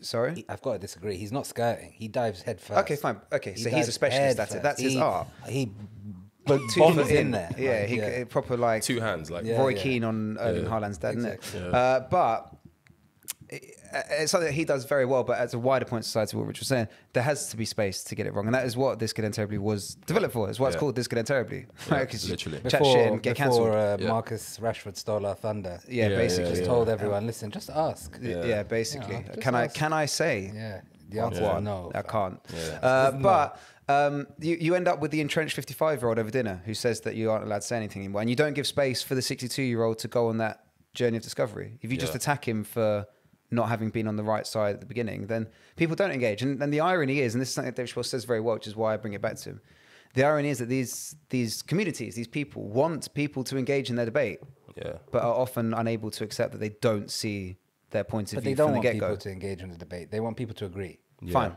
That's very different. But you need That's to you need to bring thing. people on a journey, right? So if you can see someone doesn't agree with you, then you need to make them agree with you, right? Part of the reason why it's difficult to go on the journey, right, is if you have someone who agrees with you on 90% of the things, like J.K. Rowling, and disagrees on one point, that's enough for them to get cancelled. Yeah. Right? And then that's what trickles down to your boy telling you, I have to be careful of what I say in the office, right? That's what's trickling down. J.K. Rowling, she's basically an ally of various minority groups, right? Gays, lesbians, this, that, blah, blah, blah, blah, blah, whatever. But she said something, like you said, it could be like a journey that she's on, or it could be that like she needs to be convinced or whatever. But she made a statement about sex being fact, basically. Sex is a fact. It's not. Yeah. Women are women. And that was enough. That was enough for everyone to say, I never want to see this lady again. Don't want everyone boycott Harry Potter. And that's why you lose people. And this is how the politics of populism or nationalist populism works. Someone comes up and says, well, look, pal, actually, you're not allowed to believe. The wokies won't let you believe that women are women. Yeah. And that's how you were raised up. You were raised up as a good, upstanding citizen. And your dad was your dad and your mum was your mum. And this lot, they're fucking bonkers. They're absolutely fucking bonkers. You grew up in a society where, you know, you lived on your road and your pal lived on their road and everyone got along just fine. It never mattered that the Indians in the shop caused any problems, right? Yeah. But if you force people to be defensive, then actually human nature is to entrench into a position. Exactly. And it's this, you need to have this space to cause offense in order to get people to understand your point of view. The final point I want to make is just to say that anyone who knows me knows that Dave Chappelle is my favorite comedian 100% of all time. So he is the that's GOAT. where I'm closing this He debate is for the me. GOAT. And in a week, or a month rather, where we've officially lost R. Kelly as well, I beg, please, if you're listening, continue to cultivate spaces where we can come together and disagree on things, because I can't keep cancelling people, right? Like Robin Thicke and all them, bad enough, right? Do you remember when we had to cancel Robin Thicke? Yeah, the white community lost one that day still. I still listen to Blurred Lines though. Fuck it, it's a great song. There were some new things that came out Great in song. relation to that, right? Emily Ratajkowski or something Yeah, that like came that. out. That came out like last 10 days or something. Yeah. Where she was like apparently groped by Robin Thicke on Yeah, the set. So cancelling for that, right? Yeah. No, but he's already cancelled. Yeah. Like cancelled. she came out with this thing about a story about how he grabbed her tits. Do you remember how he got things. caught cheating on his wife? How? Do you remember? He was in a bar and he was hugging this girl. So there's this picture of him hugging this girl and they're in front of a mirror. Right. So the person's taking a picture of him like that. And what you can see in the reflection is him putting his hands right up her skirt. Oh, snap. Really? And that was how his marriage fell apart. Wow, did Because not know that. from the front, it just looks like he's got his arm around her. Yeah. From the back in the reflection, he's just Doing gone all kinds of filth. right up there. Jesus. And then, and that's when Paula Patton, one of the sexiest motherfuckers alive, divorced him. And then he made an album called Paula to try and get her back. Paula Patton, And it yeah? sold 59 copies in week one because everybody was done with him. And Pharrell and T.I. managed to get out of that whole thing scot-free. Yeah. But sorry, what did he do wrong? Cheated on his wife.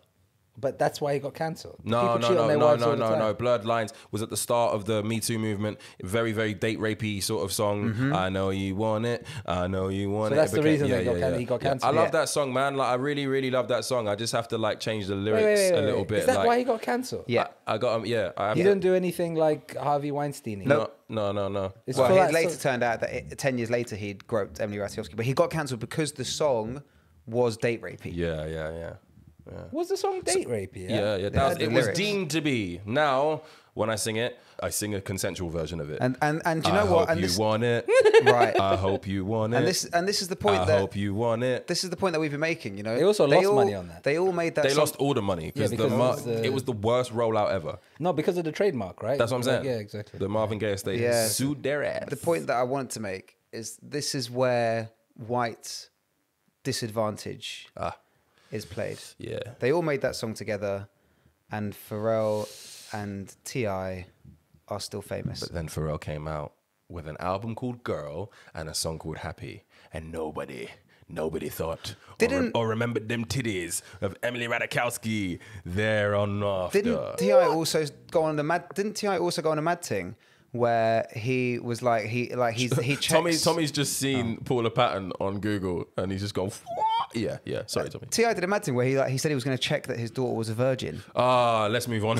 What? T.I. should be cancelled. He should be He should be cancelled. cancelled. But anyway, please stop cancelling our greats. Wait. R. Kelly deserved it. Robin Thicke did not. God damn it. He's gonna check her virginity. Yeah, Yeah, let's not. Wow. No, this is Save that for the this next is- pod. Yeah, no, that was no, a mad no, thing. We're not doing And that. his PR team did. Johnny doesn't want to let business. this one go. Let's move on. I'm going to focus on this for 2 minutes.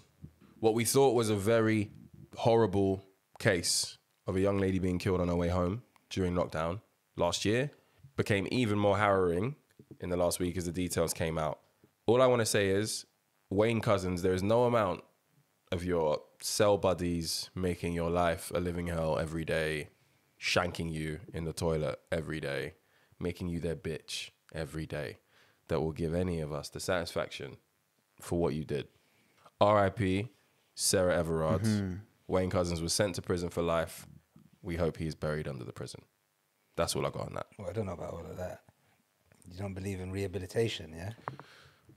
I mean, I could indulge you on this, but nah. I don't know about, but I agree. I mean, the general sentiment is right, of course. What we can- but like, What we can jump into is this fucking bullshit, and again, we can do this for a couple of minutes, this fucking bullshit rhetoric or this narrative shift of how you are supposed to deal with these situations where you are stopped by a lone officer or a plain clothes officer. This idea that you should hail down a bus or you should run away or you should be more streetwise or whatever the fuck that was. Brother, the amount of times I've tried to run for a 253 without being handcuffed, Brother. and the driver won't open the door for me at the stop. The Met Police came out in like literally within hours of the news saying that you should challenge the legitimacy of playing clothes cops. kind of though. Right? Like, what? Kind of. They said if the plainclothes fed is on his own Yeah. and he's speaking to a woman. Right. So not me and you. We can't challenge shit. But that's the point I was going to get onto, by the way, because I would absolutely never recommend that my brothers try to resist arrest. I would never recommend anybody who looks like me, who's from inner city London, who's black, or who's just from the ends, to try and do that. If you're wearing a hoodie, if you speak a particular way, I would not recommend you try to resist arrest. It ends one way and one way only. But the timing of this, the fact that Boris almost as well kind of sprinkled his little salt in it as well. The times we're living in are so fucking weird. Yeah, the maddest... Like, it's so weird. The maddest chat wasn't even that if you're getting handcuffed, wave down a bus, because that's just obviously stupid. But the maddest one was the West Yorkshire police chief. Yeah. Who came out and said, if women are being arrested, maybe they should have a better understanding of the law. Yeah. As to why. I think So- it's And street what smart. So they're let's... entitled to So under arrest. let's focus on how you don't become another Sarah Everard, as opposed to let's do the things that we need to do in society to make sure that there are no more Wayne Cousins. Know your rights, It's bitch. That was fucking the nuts. message. Know It's your rights, nuts. bitch. It's nuts. Know your rights. Held down a bus. Challenge their legitimacy. It's mad chat. And you might not die. You just don't understand how Crest the Dick still has a job, but then you do understand because her and Keir Starmer were effectively cut from the same security services cloth, right? It's absolutely mental that she's still... Keir's still catching strays. Yeah, 100%. Wow.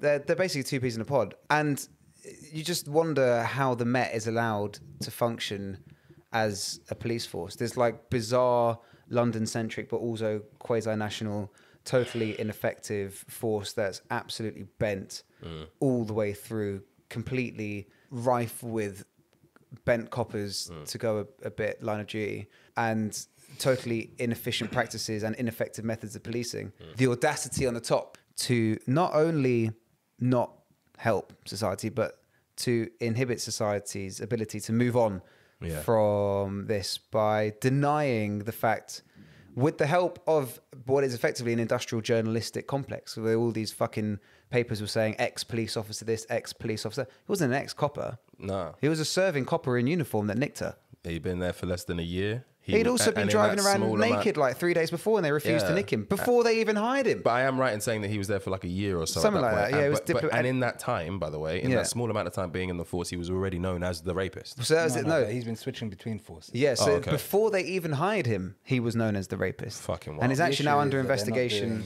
They're not doing vetting. investigation. They're actually now investigating him Yeah, for another crime. There was something super sus where like he'd taken time off work because apparently he'd put a drill through his hand, and then they just let him go back to work, and they didn't really think that was suspicious that a copper with firearms training had put a drill through his hand. Yeah. So now they're investigating. Anyway, totally unfit for purpose, absolutely morally bent. That it, like, again, this is incel culture. Sorry, This is putting not fit for purpose. He is, or the whole Metropolitan Police. the Met Police Service Okay. and him clearly. Yeah, but him is this is incel culture. The Met Police Force is basically incels in uniform, right? This is on women to solve. Women need to take these steps to avoid getting Johnny stuck. wants them views again, innit? He wants to mention incels every single time we come on this pod because he knows what it does for the views, baby. Hashtag click me, baby. But it's true. How is this any different? Well, if she wasn't dressed so provocatively, then the dressed copper wouldn't have nicked her and chopped her up and put her in the woods. Yeah. It's just mad chat. It's mad chat. And you think that our taxpayer money goes to funding this shit. They've basically got impunity of action across the city. They could come bust this door down, drag us out, and what we can do? Resist? man. We're fucked. That was not new. That's been like that since before Sarah Everard. Yeah. But that's the point. It's fucked. It's bent. it's They're fucked. fucked. It's not fucked. So what police having the right to kick down your door is fucked. But we're meant to live in a modern society, in a modern liberal society. So police Coppers can't kick down doors. They shouldn't be kicking down doors of innocent people. They certainly shouldn't be nicking women walking home. It's fun being you because like you can come and just like. Did you say it's fun being you? Yeah, because you can have the opinion where like everything we talk about basically, Johnny can like concocts this like huge conspiracy theory that's like it's just nothing's ever good basically. Everything's fucked. What is good? It's Is always this- everything's fucked. Is this basically. an anomaly? Let's keep this brief because I said at the start 2 minutes. Is this an anomaly? I was talking about larger. Is this than just endemic, this. or is Everything's this- fucked. Like every conversation, No, it's no, like let's- hell's going to. let's- I'm Everything's trying to going to bring hell the- in a handbasket. Fuck these man, that man, these man, that man. It's like a fucking tune. I'm trying to bring the focus in. Like- Is this anomaly? For or me, is this endemic? like here's a question: all right. has this been blown out of proportion to a degree? No. Right? In the sense Oh, that was rhetoric. Okay. in the sense that you have this policeman who's definitely fucked, right? who's definitely shouldn't have been hired. There's all types of like institutional mistakes that could have been made, and no vetting, and this and that, blah, blah, blah. Got it. Mm-hmm. But is Wayne Couzens, or this one case with Wayne Couzens, justify all of the conversation around we've all lost faith in the Met, right? When Who the fuck had faith in the first place? that's also a plausible argument, but there was clearly faith, right? From the political class, from the journalistic class, from everyone. We govern by, police by consent, and we all believe in the police, right? Now, we've seen various fuck-ups from the Metropolitan Police in the last 10, 15, 20 years, right? I think you guys kicked off this pod talking about the Stephen Lawrence month or whatever, or Stephen Lawrence Day or whatever it was a couple of months ago. And then from that period, 20 years ago, we've seen fuck-up after fuck-up after fuck-up after fuck-up, right? Whatever it may have been. But yeah, I've never heard conversation about losing faith in the Metropolitan Police as raw or as overwhelming as that conversation is right now, right? Because there's one dodgy Fed who's done this dodgy thing. Whereas historically, we've seen much larger fuck-ups by the Metropolitan Police that haven't had this. So I'm not saying the Metropolitan Police is perfect. Obviously not. I'm not anywhere near the kind of person that would say the Metropolitan Police is perfect. Obviously not. It's fucked. There's lots of things that need to be changed. But is one murder or one bent policeman enough for us to say we've lost faith in the whole thing? I'm not sure, but it's If your faith is high, my guy, my faith is not that high. is your God-given I didn't really right. have much faith in Cool. it, but I'm just surprised at how quickly the general public has lost faith. Bro, maybe you didn't see how bad this fucking killing was. Mate, there's worse killings It doesn't than have that to be. happen It doesn't, every it, doesn't, day. it doesn't always have to be death by 1,000 cuts, right? This was the most egregious thing we've seen in a very, very long time, and it came from one of the force. And that's for me. I think we should move on anyway. But like that for me is it. Johnny's waving his hands, bro. But honestly, we should just move on. We should just move on. Let's talk about something more happy now. Fuck rest of the dick. Yeah, Johnny Union. I'm not allowed to. I'm not allowed to say, but I'm just gonna say fuck rest of the dick. Johnny Union. Yeah. Join What's the happening else? What else has been going on in the world? Oh, Habibi has touched down in Geordie Town. Hawaii Habibi. Hey. Tommy, this is you. and all that. Salam alaikum. The best images that I saw were a bunch of like pretty overweight, like pretty bait-looking Geordies, holding that Saudi flag. Yeah, that was the best image I've ever seen. Yeah. There was a man in a Geordie t-shirt with the heads. What's it called? The head thing. Yeah, with a sign that said Alan Shearer. Fucking hilarious. Very good. If you don't know, I'll show you it later. If you don't know what I'm talking about, listeners, Newcastle United, a football club that most people like. It's fair to say, right? Like, we love the Geordie Bobby people. Robson and that. They got some legendary players from the old school to modern day drillers like Faustino Asprilla and them, man. They finally, after, 11, maybe even 14 years of horrible ownership by fellow Geordie, Mike Ashley. No, he's not Geordie. He's not Geordie. He's Londoner. He's a Southerner. Yeah, he's a Southerner. Was he not a Geordie? Yeah, that's why they fucking hate him. These fucking Southerners come up here and fucked our club. Oh, my bad. Sports Direct prick. Oh, yeah, he was with Dennis Sports Wise who? and them, man, innit? Yeah, the South East Sports Direct. Yeah. Anyway, they've been taken over by a Saudi Arabian-backed consortium for 305 Great British million pounds. I said that weirdly, but you get my point. So they are effectively the richest club in world football right now and are under the ruling of Mohammed bin Salman, a.k.a. man like MBS. Egregious. To put into context, Rant just how incoming. Yes. Rant incoming. Rant incoming. It's coming. It's Please try to coming. conflate the world's powers in this. Yeah, I mean, we can do the whole Jamal Khashoggi thing if you want, but to put into context just how rich the Saudis are, MBS once spent 308 million pounds on a Da Vinci painting that turned out to not even be made by Da Vinci. Okay. That cost more than Newcastle United. Mazzoline. He is richer. or this consortium, is richer than the next 9 richest football clubs in the world. He was doing this with that date the other day as well, wasn't he? Put together. Yeah, it's his date. Put together. They are richer than every Premier League club put together by a long way. They're richer than the next 9 clubs put together.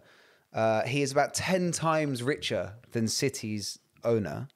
And yeah, like it's kind of fucked that people who chopped up a journalist in an embassy in Istanbul are allowed to, sports wash their country's image by buying a Premier League team. But what's more upsetting is that this comes at a time when Spurs are really shit. So if Newcastle are going to get into the top 6 with Leicester already knocking on the door, it could be bleak across North London. Yeah, it's bleak. And I'm not sure that I want Harry Kane playing for Newcastle. It might happen. I'm trying to think of a way that you can like Al-Ain Shearer Harry Kane's name. Like I don't know how you'd be able to do that. Well, they've already got Al-An St. Maximan, so they're, Exactly. they're not selling him anytime soon. Leon Al-Messi. Tommy, what do you think about all of this? We had a chat Mabruk, before. welcome to the Premier League. I'm just pissed it didn't buy United. No, not It's really. crazy. Like, It's let's be crazy. honest, yeah. Like Johnny's point about like, oh, it's sad about these guys coming in. Sure, it is these state actors who are trying to whitewash it, but that horse bolted a long time ago when the Qataris bought PSG, when the Emiratis bought When Man Abramovich bought City, Chelsea. when Abramovich bought Chelsea. So that ship is long gone. So it's difficult. That horse is bolted. So it's difficult now to be like, you're not my kind of dictator. Oh, that's a terrible But argument. these dictators are my kind of terrible dictator. argument. The Premier League, since Abramovich, basically since Abramovich, has sold out to money. Basically, money is the way the football pyramid Since Sky Sports rotates. and the Premier League itself. But that's Yeah. how it all works, right? So it's unrealistic for us to expect the Premier League to have done anything different if they didn't block any of the other suspicious owners that That's have come a bad through. argument. The reason that there was a hold-up to begin with had nothing to do with Saudi Arabia's human rights. Correct. And everything to do with Saudi Arabia blockade on Qatar and therefore Bein Sports not being able to... Bein Sports, the Sky Sports of the Middle East, the official carriers of the Premier League, not being able to show their content in Saudi Arabia, the biggest market in the Middle East. So that's the only reason for the hold-up. So anyone who may have been under the false kind of preconceived notion that the Premier League were trying to do some kind of fit and proper test on these owners because we don't like their politics or whatever is completely misguided.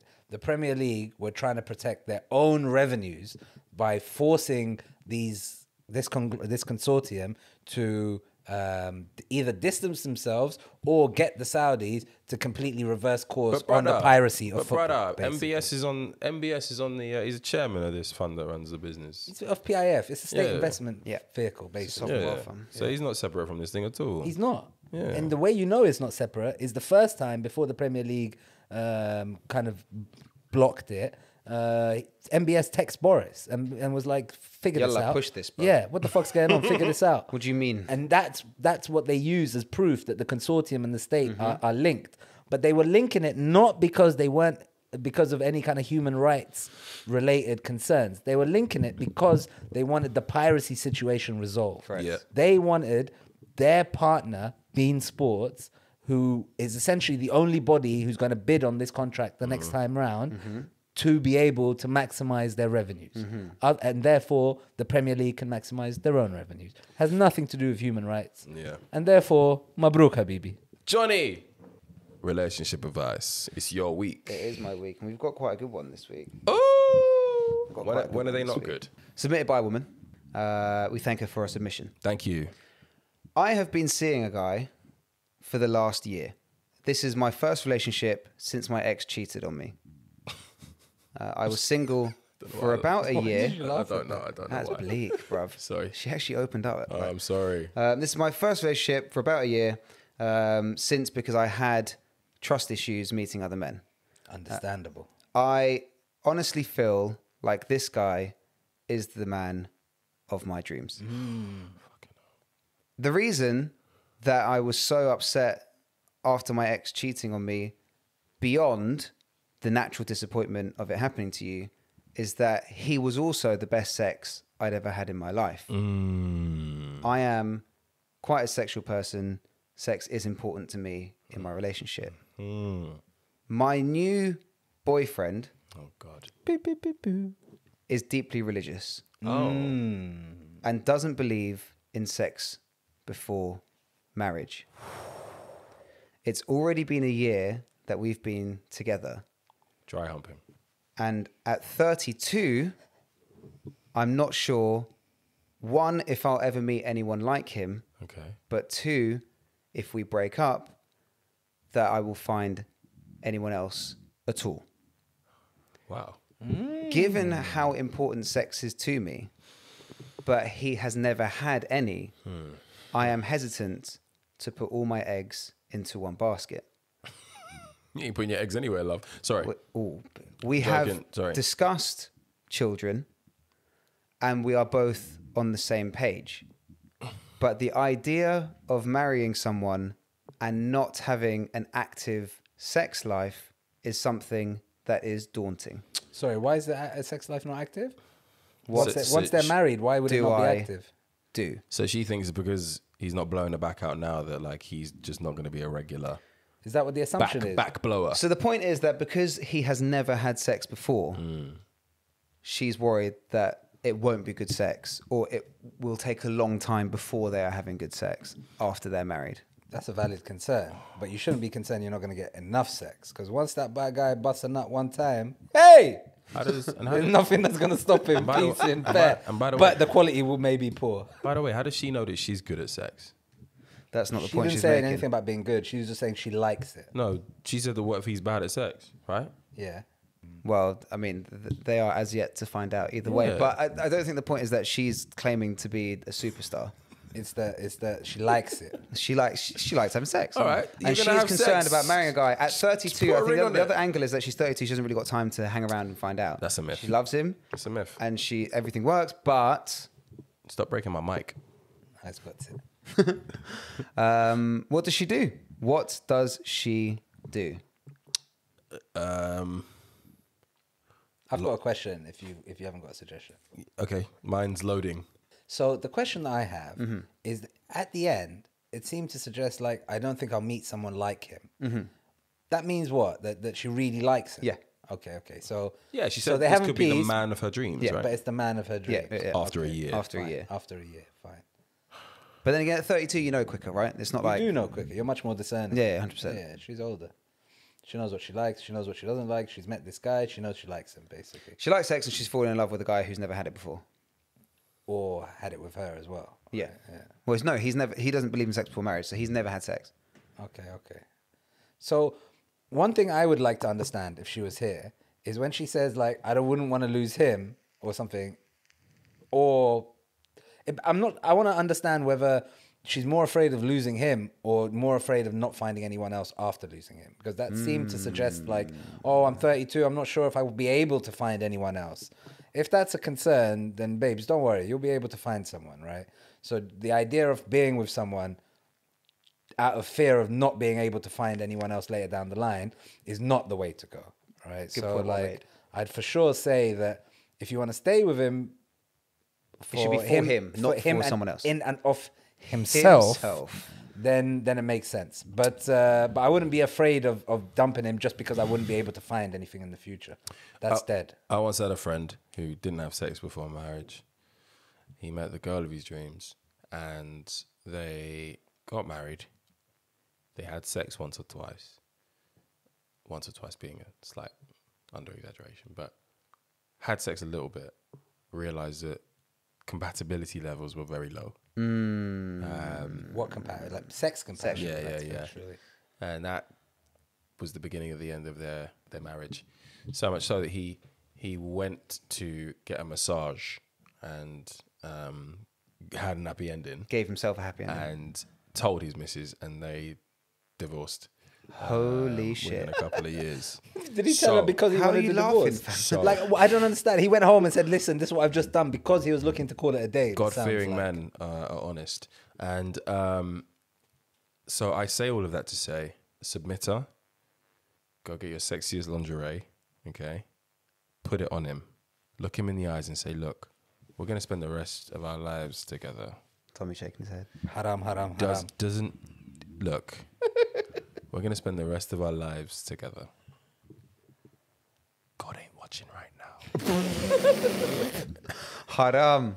He's not watching. Haram, haram, haram. If we turn the lights out, he won't even know it's us. God can't see in the dark. You know the omniscient thing? I heard it was gas. The omnipresence. Yeah, no, I heard it was all gas. It's a lie. It's a lie. He will not know a thing.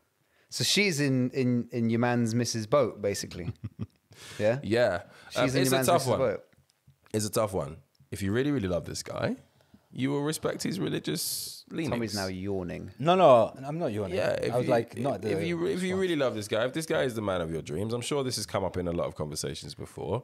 I'm sure you've fielded your frustrations about, no sex. But look, it's religion. It's hard to overcome. If you think you're going to be with this guy, you think you guys are going to get married one day, then, what's a few more months? The one thing I will say is that be aware that one of the things that keeps marriages together, in the same way that your ex-boyfriend kept you around probably, was due to... That came out wrong, but you get my point. A lot of people stay in relationships because of the sex. If nothing else is working in a relationship, often couples stay in relationships because of sex.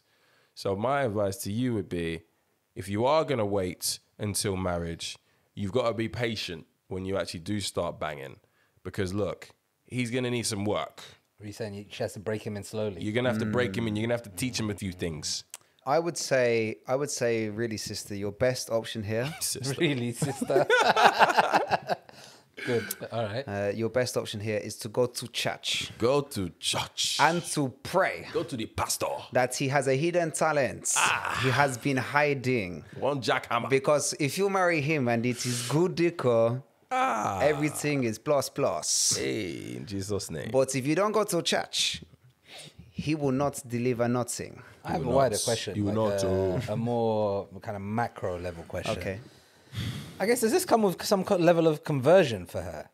No. Like, if this guy is this religious, then surely, like, this is going to She's involve... God-fearing, but he's more religious than she is. Oh, okay. But they're the same religion? Sure, they're both Christian. Oh, they're both Christians? Yeah. Oh, okay, I used to be on that, by the way. I thought I wasn't going to have sex until marriage. What, till you were like 30? So he was like 14, gave her a stroke. Yeah, man. Once I stroked out to that page 3, nothing was the same. Who was it? Who was it in Nuts page magazine 3? and that. Was it Kelly Brook? Be honest. It was someone bait, though. Someone like Melinda Messenger or some shit. That's the spec, yeah? Is that the spec? Arguably the From that, beginning nothing of was the cancel same. culture, was it not? Sun's page 3 getting torn out. Yeah, probably. Can you imagine Middle England's furore Yeah, probably and not gonna- having probably tits in the not paper gonna fight for that anymore? one to come back, though. Shout out Keely Hazel. Pen.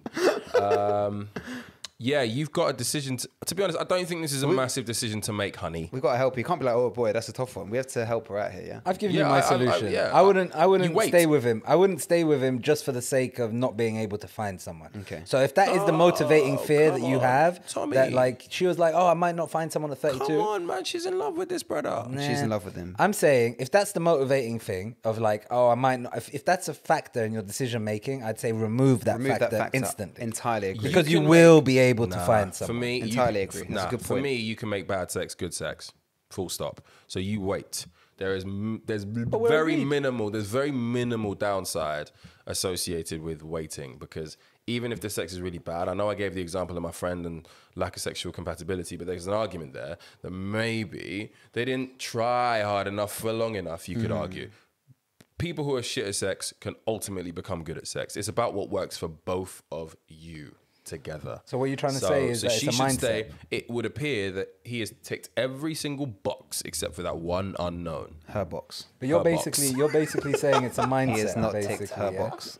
You're saying it's a mindset. So she should get into the mindset that once they get married, she can mold him into anything she wants him to be. Why did your face change when he said mold? Mold. Mold him. Mold him. She can shape No. his game in you her know what? direction. And you know what? She might not need to. Right? She might not need to. He may come out of the fucking gates. Yeah.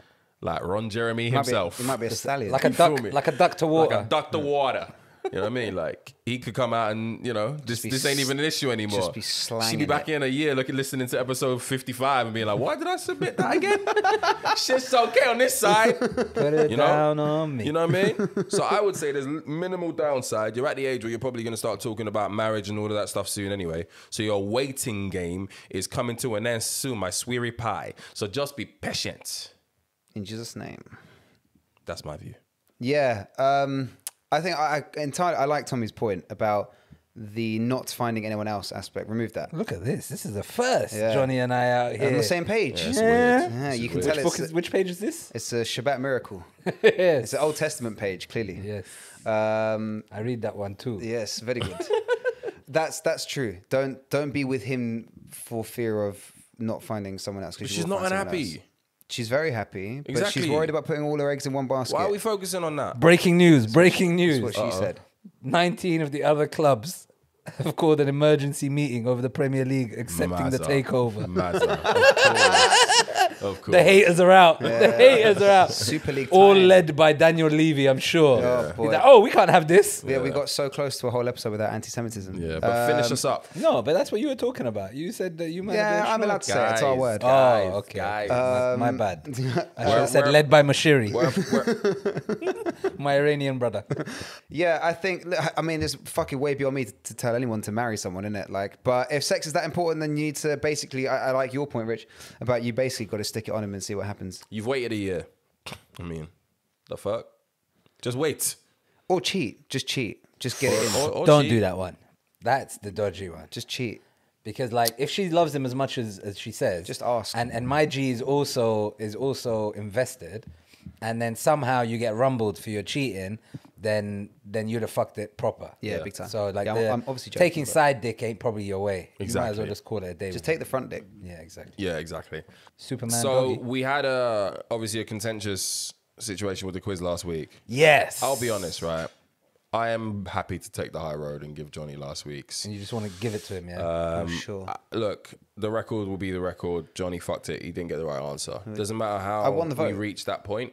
There was no real vote. I won the vote. honest. Was there a vote? Yeah, I won Not 100% really, of the vote. Not really. Did ya? Yeah. One comment. That's So- 100%. Yeah, that's 100. one But I thought we were gonna do a vote, like where you go on the story vote. IGTV and the fucking Instagram and Yeah, the it comment was probably section too long. fucked it up. Fucking Yeah, it was landslide so annoying. victory. So look, Grow we gave up. Johnny that one. That made it 4-4. So Yeah. we have the quiz today. Let's see how it goes. I'm gonna be pissed if he takes the lead today. Is this one winner takes all? But these are the risks. Is this one winner takes all? I think it might be. First to five. What did we say it was? First to 11. I think we best were of fucking 11. around. We said best of 11. Yeah, yeah. How best of about 11. man to man, eye to eye? Winner takes all. What with this No. question? With this quiz. Well, as in this one's just Yeah. the final one. Why? Don't No, be a no, pussy. there's no need for that. Well, boy, I'm going all in, innit? Ooh. You can go all in. Shut up. Boy. All right. All right. So we're back. Episode 26. This is the So quiz. this isn't the decider, no? No, No, this Johnny. ain't the decider. We said best of 11, if anything. And firstly, I'd like to start off by acknowledging Richard Abiadi's magnanimous actions of giving Johnny points. Bigger man. Wow. So I do appreciate that. That's got to be like, maybe like, what of this? Bigger man. I'll do it for myself. I'll do it for you. Ooh, I won that. It's all good. For all, grow up. All right, so let's start. As always, ladies and gentlemen, play at home, play along at home.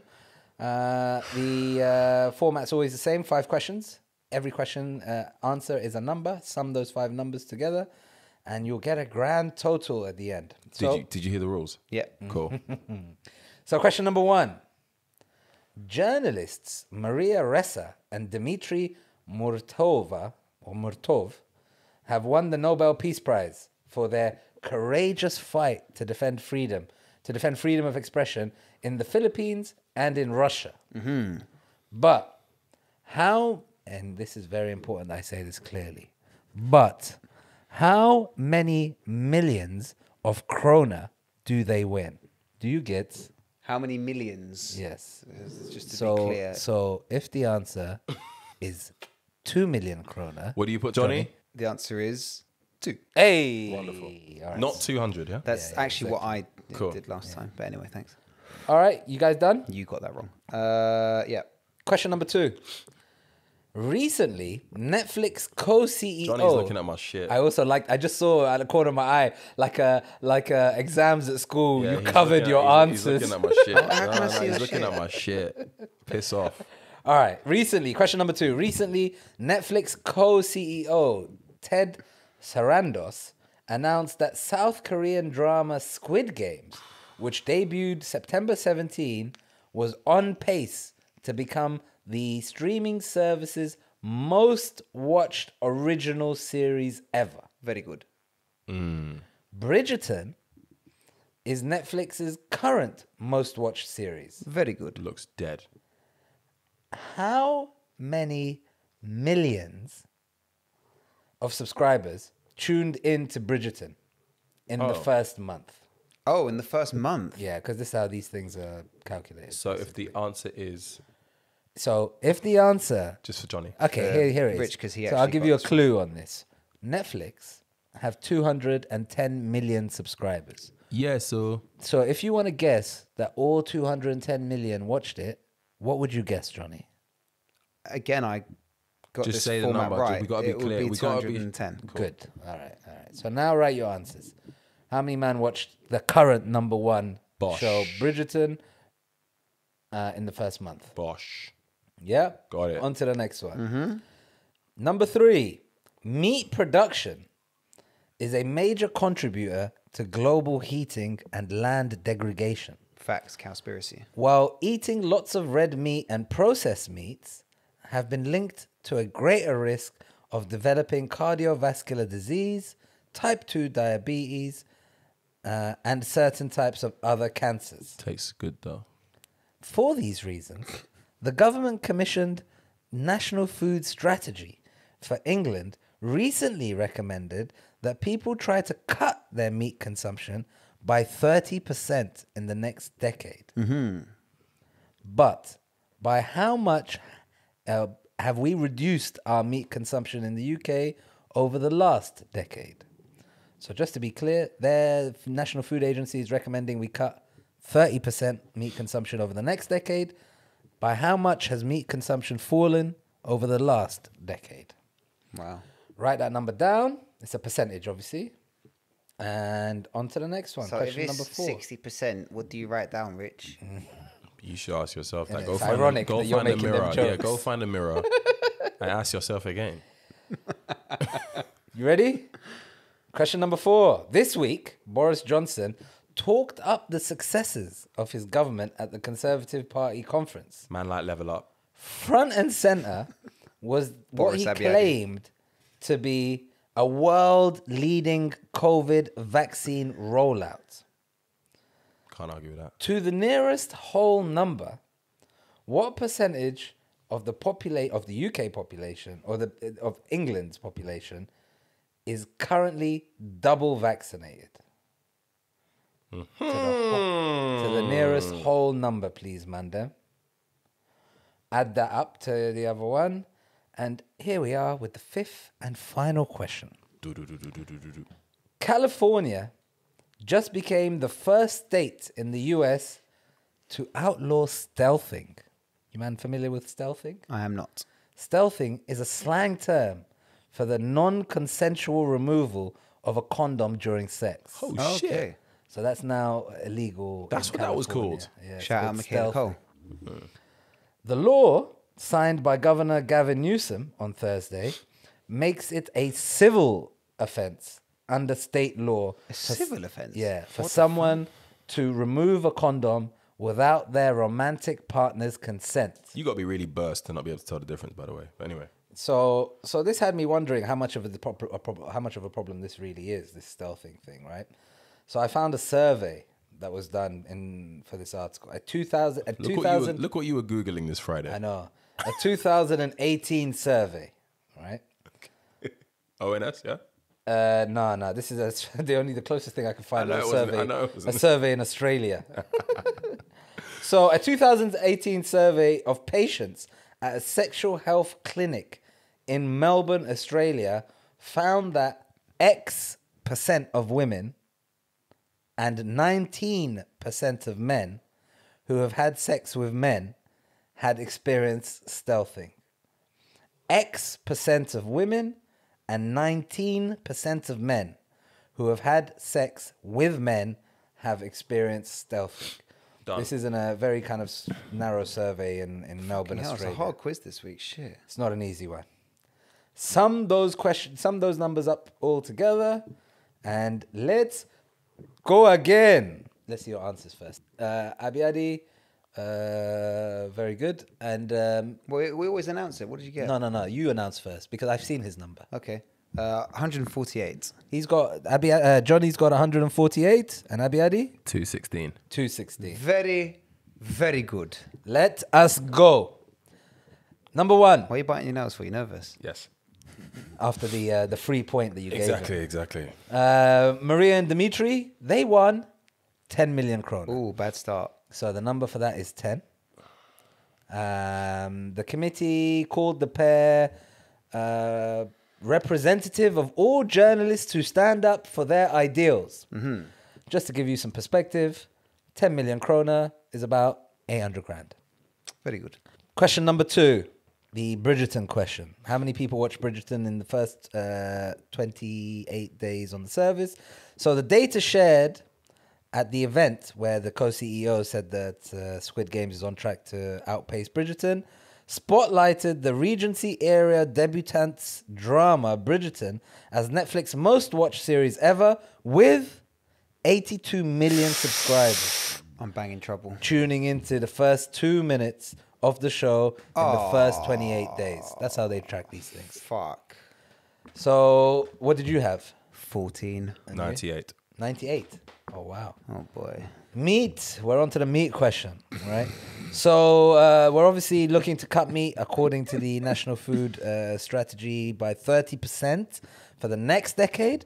But the last decade, what numbers, guys? How much have we cut our meat consumption over the last decade? I think I put I can't remember what I put, like 7 or 17. I can't remember. Put 15. The number's exactly 17%. So 15 is also a good guess. I can't remember what I put You there. put 7. I might have put 7 or 17. I can't remember. Dickhead. Question number 4 about man like Bojo. So here's some macro stats on vaccines. Very good. 46.3% of the world population has received at least one dose. 6.4 billion doses have been administered globally. Okay.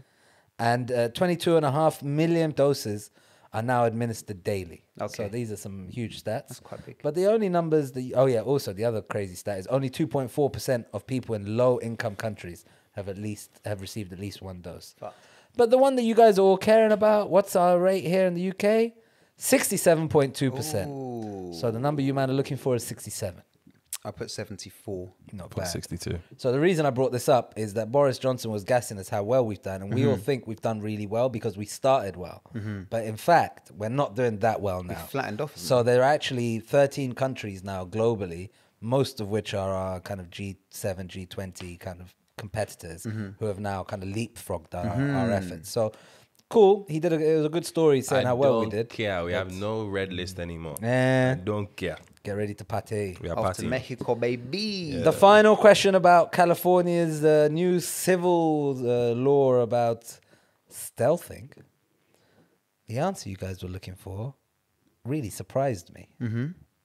32%. 32% of women who What'd you put? responded.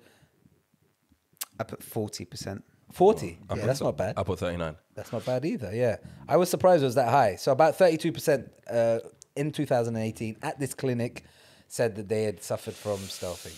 So adding those numbers up gives us a grand total of 209. Abiadi almost smashed it. He called 216. He gave you the point and he took that motherfucker back, baby. I also gave you the option for this to be the decider. I don't give a fuck. And you I'm bottled going to it. make this slow and painful for you, Johnny B.